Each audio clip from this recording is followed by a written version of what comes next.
Vi har i de sidste 2-3 år gjort råt op, at bygdebestyrelserne skal have højere kompetencer over for kommunalbestyrelsen. Det har vi ikke kunnet opnå.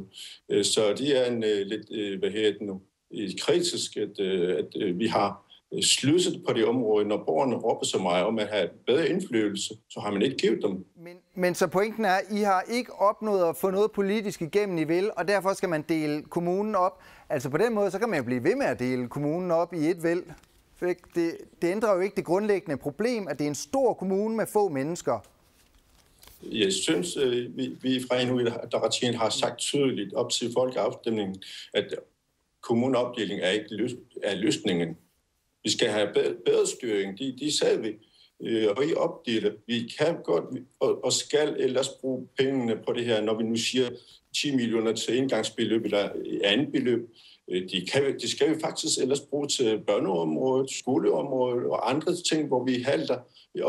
Også erhvervsområdet, der halter, og byggeriet, der boligmanglen osv.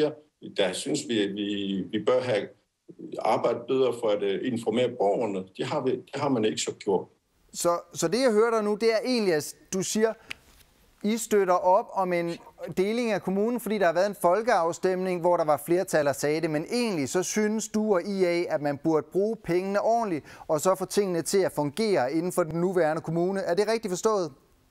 Jamen, vi har hørt vores borgere i vores kommune, og op til 81%, der sagde, at de vil gerne splittes.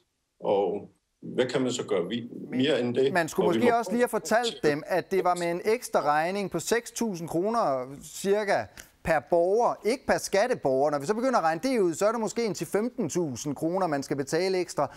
Det ville da være rart at vide, før I spurgte mig, hvorvidt at jeg vil have, at kommunen den skulle deles op. Det kunne jeg godt tænke mig at få at vide. Jamen, vi er fra Inuit Ataqatigiit helt enige med den konklusion, men vi har faktisk mindretal i kommunalbestyrelsen. Og vi var dem, der er imod opdeling af kommunen, og vi har kommenteret, at vi skal bruge pengene på en bedre måde. Men det kunne vi ikke have opnået. Vi er 5 ud af 21, det er da vi startede. Nu er vi kun 4. Og vi er faktisk dem, der siger, at vi skal bruge pengene på en bedre måde. Det kan vi ikke have opnået.